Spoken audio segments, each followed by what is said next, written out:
যেহেতু এইটো আমাৰ গণতন্ত্ৰ উৎসৱ বুলি কয় আৰু সেইকাৰণে মই সমগ্ৰ ভোটাৰ ৰাইজকে আহ্বান জনাইছোঁ সকলোৱে গণতন্ত্ৰ উৎসৱত যাতে অংশগ্ৰহণ কৰে আৰু নিশ্চিত ৰূপত আজি এই ভোট কেন্দ্ৰত কোনে ক'ত ভোট দিলে কোৱাটো আচলতে ঠিক নহয়।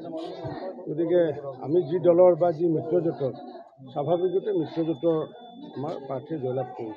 কিন্তু আপোনালোকে কনফিডেণ্টলি কৈ আছে যে ফণীভূষণ চৌধুৰী জিকিব, কিন্তু তেখেতৰ লগত প্ৰাৰ্থিত্ব তেখেতৰ লগত কাৰ লগত বেছি যুঁজখন হ'ব বুলি আপুনি ভাবে? যুঁজখন এনে ছেকেণ্ড পজিশ্যন থাৰ্ড পজিশ্যন থাকিব, কিন্তু যুঁজটো নহ'ব। যুঁজ এইকাৰণে নহ'ব, এতিয়া আপুনি ধৰক 80 নম্বৰ পালে, এতিয়া মই ধৰক 30 বা 40 নম্বৰ পালোঁ। This is not call competition, এইটো প্ৰতিযোগিতা বুলি নকয়। এইটো কংগ্ৰেছ প্ৰতিদ্বন্দ্বিতাত আহিবনে? প্ৰতিদ্বন্দ্বিতাত নাহে, এইটোত নাহে, এইটোতো কোনো কাৰণতে নাহে। কিন্তু নিশ্চিত ৰূপত মোৰ এনেকুৱা অভিজ্ঞতা মোৰ আছে, আমাৰ ইয়াৰ সাংবাদিকৰ অভিজ্ঞতা আছে। এইটো 2011 চনত আমাৰ সাংবাদিক এজনে সুধিছিলে যে প্ৰতিদ্বন্দ্বিতা কাৰ লগত হ'ব, আৰু মই এতিয়া কনফিডেণ্টলি কৈছিলোঁ যে কোনো কম্পিটিশ্যন নহ'ব বুলি কৈছিলোঁ।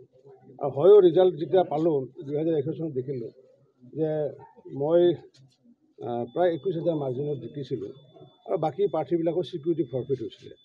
কিন্তু মই ইয়াতে ছিকিউৰিটি ফৰফিটৰ কথা নকওঁ, কিন্তু নিশ্চিত ৰূপত প্ৰতিযোগিতাত নাহিব, এইটো নিশ্চিত। বতৰ কিছু প্ৰতিকূল, কিমান আশা কৰে, কিমান ৰাইজ ওলাই আহিব ভোট দিবলৈ? আহিব, যিহেতু এতিয়া বতৰ কিছু ভাল হৈছে এতিয়া, আৰু যিহেতু আমি যেনেকৈ ছাতি লৈ পেলাই আহিছোঁ, গতিকে মই বাটেৰে আহি থকা দেখিলোঁ যে বহুতে এইবাৰ ছাতি লৈ পেলাই ভোটত অংশগ্ৰহণ কৰিছে, আৰু এইটো গণতন্ত্ৰৰ কাৰণে এটা শুভ লক্ষণ। আৰু সকলোৱে গণতন্ত্ৰৰ এই উৎসৱত ভাগ লোৱাৰ কাৰণে মই আন্তৰিক ধন্যবাদ জনাইছোঁ। যিসকলৰ প্ৰতিকূল বতৰৰ কাৰণে ভাগ ল'ব নোৱাৰিব, তেওঁলোকে যাতে ছাতি লৈ পেলাই হ'লেও যাতে গণতন্ত্ৰ উৎসৱত অংশগ্ৰহণ কৰে, তাৰ কাৰণে মই বিনম্ৰতাৰে আহ্বান জনাইছোঁ। বৰপেটা লোকসভা সমষ্টিটোত দেখা গ'ল বিৰোধী ঐক্যমতত উপনীত হ'ব নোৱাৰিলে, তেওঁলোকে বিৰোধীয়ে নিজৰ প্ৰাৰ্থী দুজন থিয় কৰিব লগা হ'ল। আপোনাৰ বিজেপিয়ে এজিপিৰ বিপক্ষে, CPIML বা কংগ্ৰেছে দুজন প্ৰাৰ্থী থিয় কৰালে, গতিকে এইটোৱে নিশ্চয় লাভান্বিত কৰিব আপোনালোকক। লাভান্বিত নহয়, সেইটো ভোটটো এক হ'লেওতো আমাৰ 3 লাখৰ মাৰ্জিন থাকিব। সেই দুটা যদি কংগ্ৰেছ আৰু CPIMৰ ভোটটো যদি যোগ কৰে আপোনালোকে দেখিব 3 লাখৰ ওপৰত মাৰ্জিন থাকিব। গতিকে সেইটোৰ কাৰণে আমাৰ কোনো ধৰণৰ লাভান্বিতৰ কথা অহা নাই। ৰাইজে স্বতঃস্ফূৰ্তভাৱে ভোটদান কৰিছে, স্বতঃস্ফূৰ্তভাৱে এইবাৰ যিহেতু আমি মানুহৰ হৃদয়ত আছোঁ, মিত্ৰজোঁট মানুহৰ হৃদয়ত আছে, গতিকে যিহেতু আমি যি ৰাইজক সেৱাৰ কাৰণে আহিছোঁ, অন্য দলৰ কথা হৈছে কি তেওঁলোকে শাসনত আহে ক্ষমতাৰ কাৰণে, আৰু আমি শাসনত আহোঁ সেৱাৰ বাবে। গতিকে শাসনত আমি সেৱাৰ বাবে আহোঁ যিহেতু, ভাৰতীয় জনতা পাৰ্টীয়ে হওক বা মিত্ৰজোঁটেই হওক, গতিকে আমি সেইকাৰণে ৰাইজৰ হৃদয়ত আছোঁ, আৰু অন্য দলবোৰ ৰাইজৰ হৃদয়ত নাই, ৰাইজৰ পদূলিত আছে।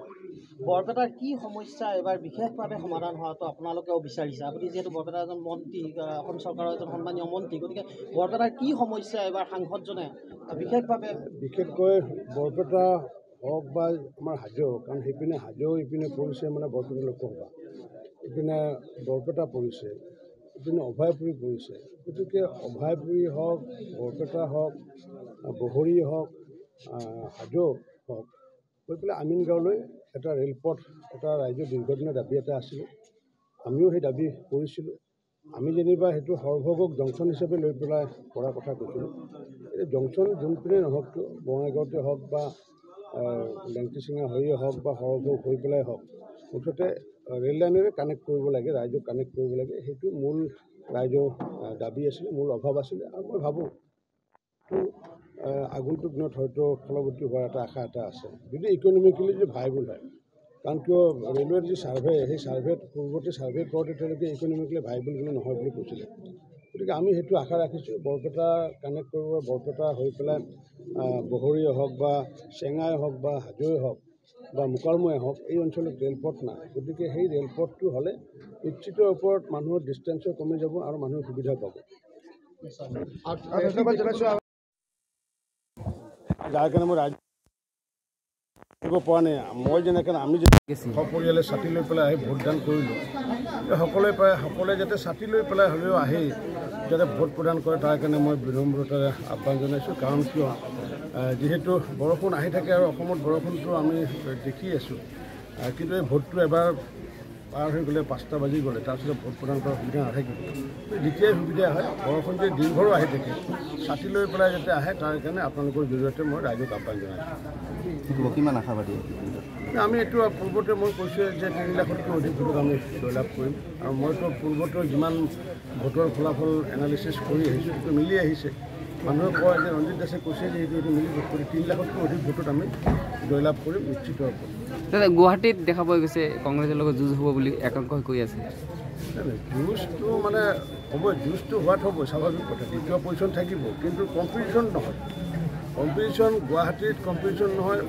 গুৱাহাটীত প্ৰায় 4 লাখতকৈ অধিক ভোটত জিকিব, বৰপেটাত 3 লাখতকৈ অধিক ভোটত জিকিব, কোকৰাঝাৰত 2.5 লাখ, পূৰ্বতে আছিল 2 লাখ, এতিয়া 2.5 লাখতকৈ অধিক ভোটত কোকৰাঝাৰত জয়লাভ কৰিব।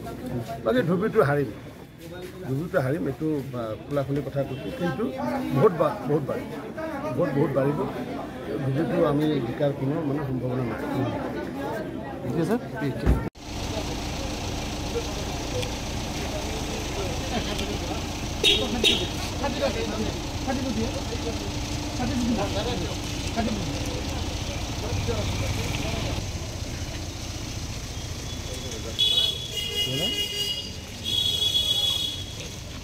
অন কৰি লওঁ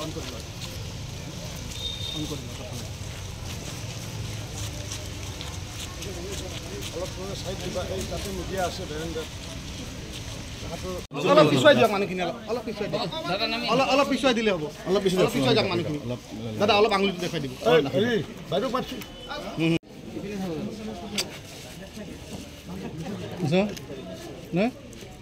হেল্ল'